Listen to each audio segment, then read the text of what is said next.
This is a 1999 Ford Contour SVT, and I suspect you've never heard of it. It's the high-performance version of the Ford Contour, which I also suspect you've never heard of. Today, I'm going to review this under-the-radar performance sedan and show you all of its quirks and features.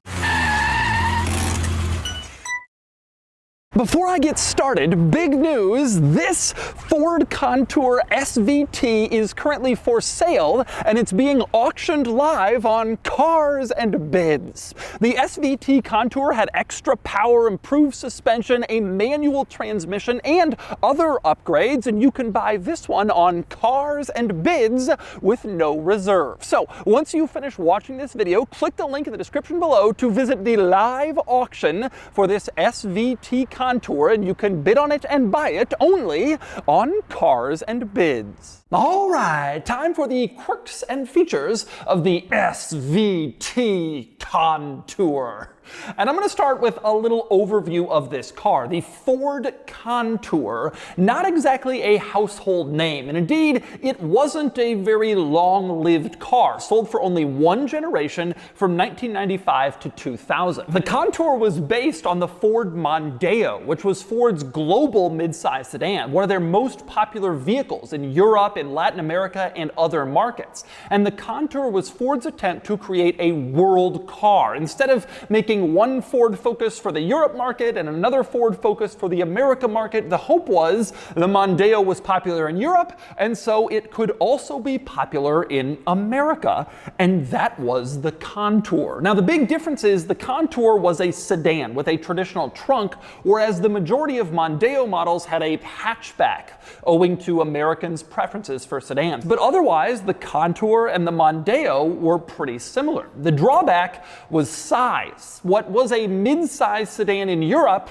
felt smaller in the US. So this car was in a weird half step between compact and mid-size, sort of like between a Honda Civic and an Accord, or between a Corolla and a Camry, and as a result, it just wasn't that popular. Ford's world car thesis didn't really work for the Contour. But there was also a luxury version of this car sold here in North America, the Mercury Mystique, which was even less popular and thus even less common than the Contour. But this particular Contour is special because it's the high-performance SVT version. So let's start with SVT. That was Ford's special vehicle teams, and they were responsible for some high-performance Fords from this era, the SVT Lightning and, of course, the SVT Cobra, and also this. In fact, the SVT name was basically synonymous with sporty Ford models until Ford gathered all of their performance brands together and put them together under the Ford Performance umbrella, which still exists today. But this was SVT.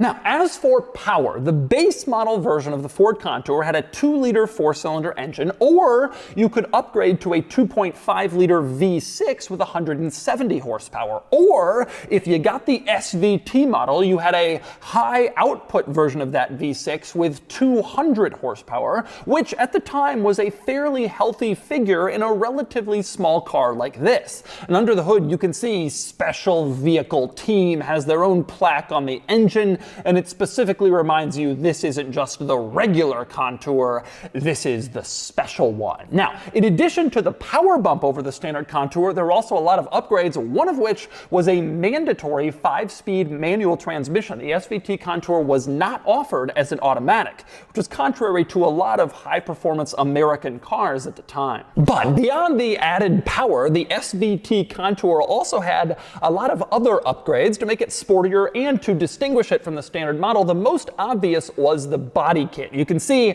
the flared rocker panels, the side skirts that give it sort of a lower to the ground look, make it seem sportier. Up front, you also had a more aggressive front bumper with integrated fog lights that added to the sporty look. And in back, you had a lower, more aggressive rear bumper with a dual exhaust that once again also added to the sporty overall look, some ground effects on this car. You also had upgraded brakes brakes. As you might expect, more power, you gotta do better brakes, and sport suspension that made this car stiffer but also helped it to handle better, which was in keeping with the SVT philosophy. There's also bigger wheels with a distinctive design, as you can see, and they even have SVT specific center caps, no Ford blue oval logo here. Interestingly, in keeping with those center caps, the badging on this car is surprisingly subtle. You had an SVT badge on the trunk, and then you had SVT in the wheel centers like I showed you, and you had this fender badge that says 24 valve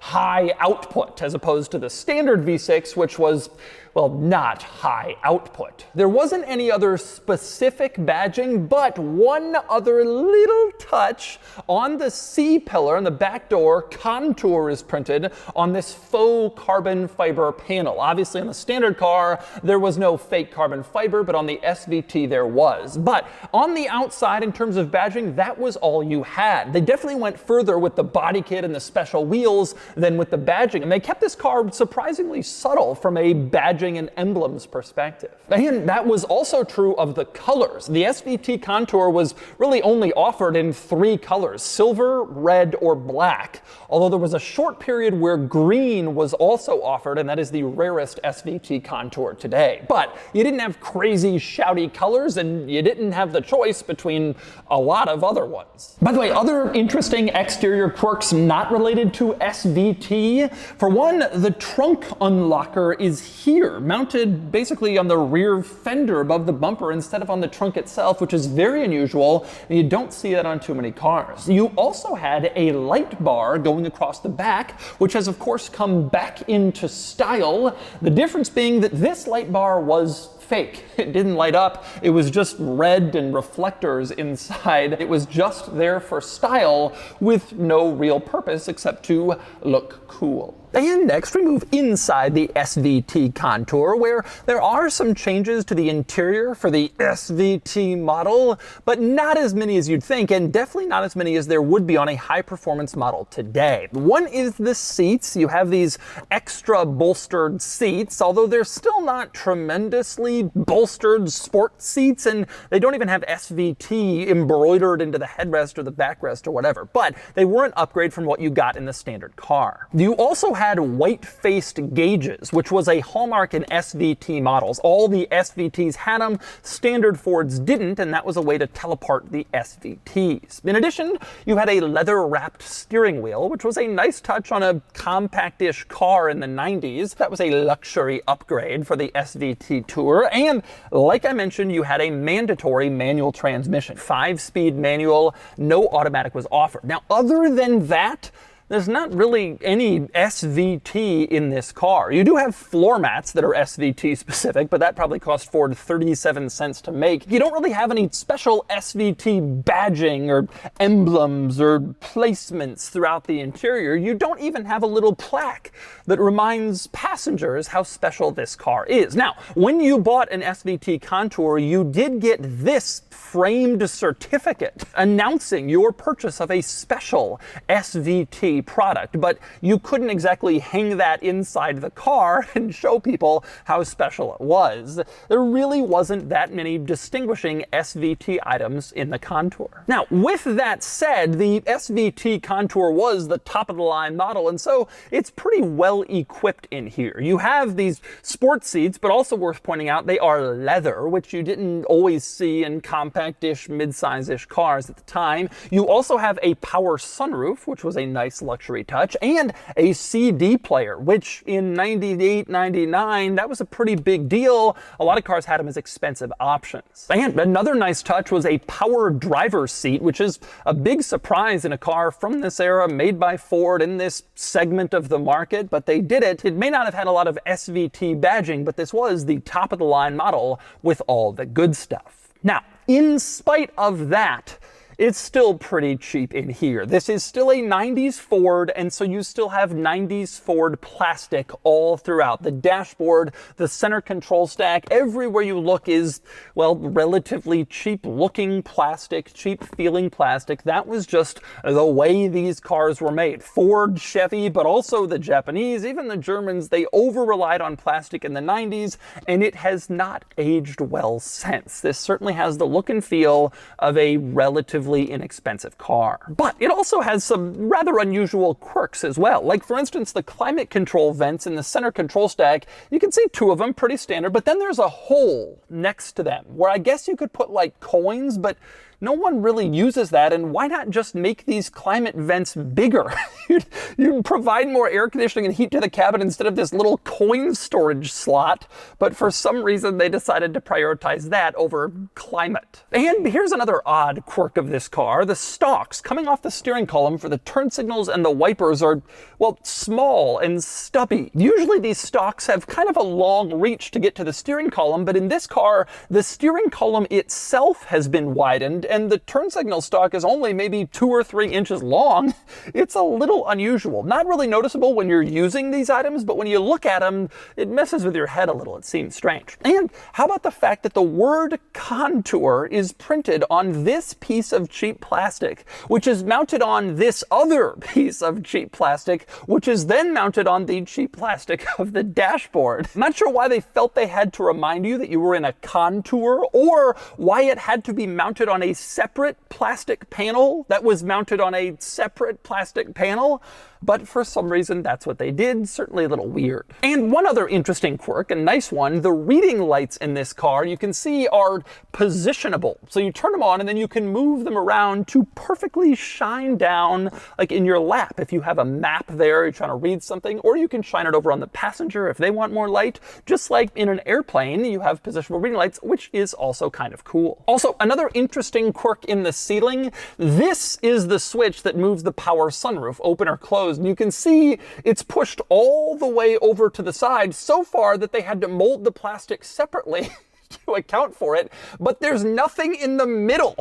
It could have been anywhere on this piece, but instead it's over on this side, and it required like a special design of the plastic to accommodate it, even though it could have been moved anywhere else and made it easier. That is, well, certainly odd. Then next up we move on to the back seat in the SVT Contour. Two interesting things back here. Number one, it's tight. My knees are right up against the front seat in an uncomfortable way, and my head is up against the ceiling. Like I mentioned, this was a mid-size sedan in Europe, but when they brought it to the States, it was too small to be mid-size, but too large to be small, and it was in this sort of weird size class nobody exactly knew what to do with. This car was about 5 inches shorter than the Toyota Camry of its day, the most popular mid-size sedan, and so it didn't really have as much space, and that certainly translated to a smaller back seat, which wouldn't have really been comfortable for family duty. But with that said, for the SVT Contour, they paid special attention to the back seats and gave it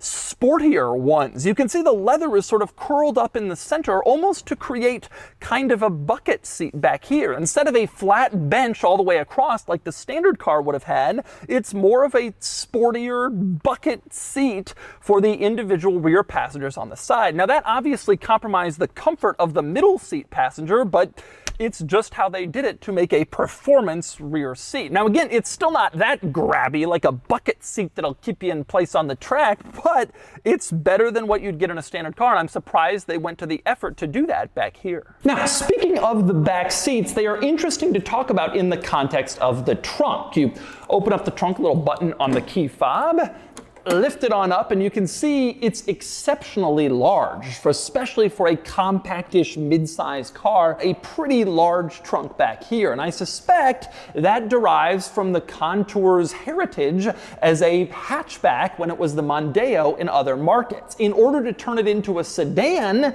they probably had to put on a rear window and maybe move things forward. It kept the large cargo area trunk space, but you stole some room from the rear seats as a result. So small back seat, big trunk, sort of an unusual combination, and probably helped contribute to this car's not such great reception with the tiny interior. Now, one other nice benefit of the trunk, you have these little circles here mounted on the top. Those are latches to unlatch the seats. You pull on them, the back seat unlatches, and then it can fold down, right and left separately, split folding. So if you have some even larger item than this already large trunk, you can fold down the seats and put it through. A little extra practicality from your SVT Contour. All right, driving the SVT Contour. Now, if you were a kid, as I was, I was 7 when the Contour came out, and 12 when it went away, 13.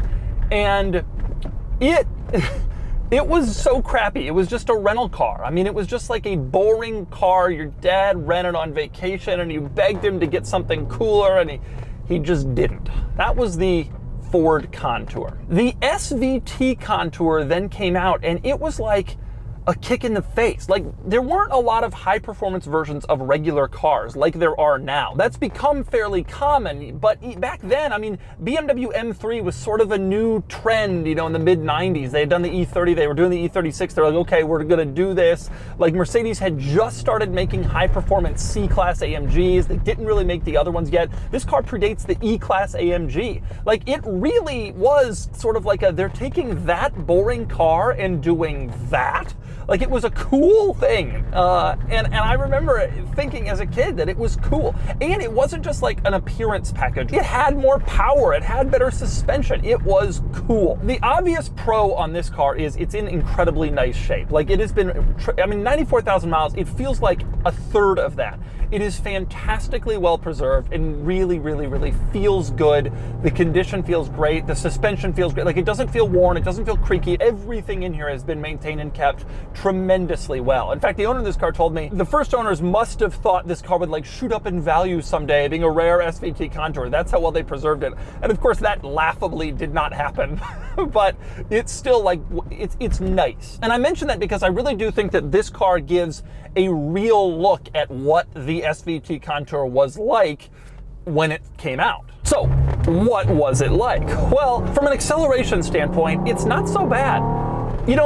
A car this size in today's world would never have a V6. Ever, under any circumstances. And it's kind of cool that it does. Now, it's only 200 horsepower, but you do get the smoothness of a naturally aspirated engine where you are shifting the gears and it's a V6. Like, compared to a turbo 4-cylinder, it feels a little gruntier and obviously a little bit more power throughout the rev range as opposed to just when the turbochargers kick in. Now, it's not what I would call like really fast by modern standards, but it makes some good noise and it has good, smooth, progressive, fun power delivery. I'm also surprised that the shift lever and clutch situation is pretty good.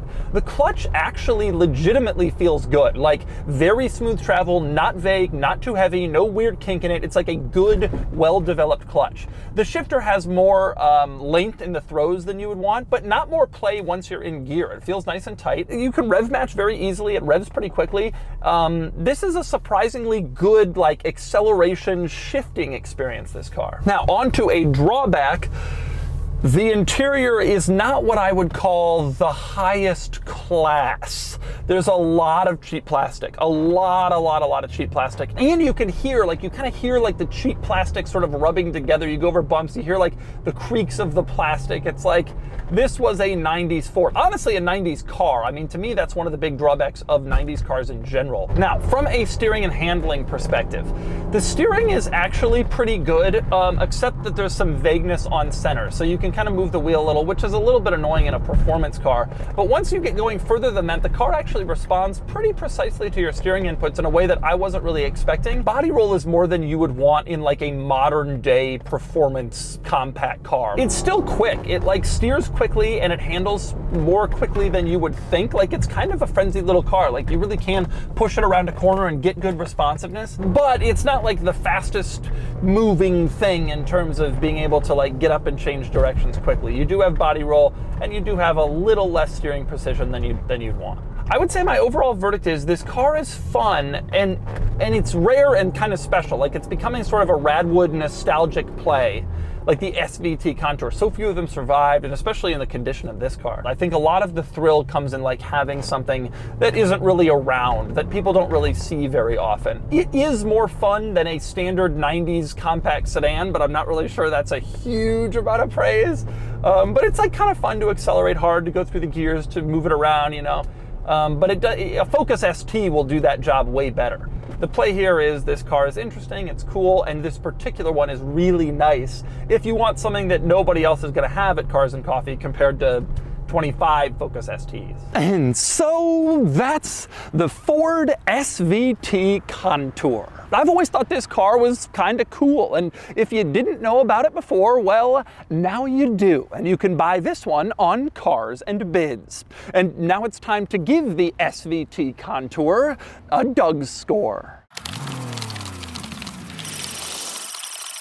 And the DougScore is here, 43 out of 100, which puts the SVT Contour here against some similar cars. Although frankly, nothing is quite similar to this because nothing like this was really made in this era. The SVT Contour is surprisingly fun for what it is and sort of cool looking and kind of a neat, obscure car nerd car. And for the money, it's more exciting than you might expect.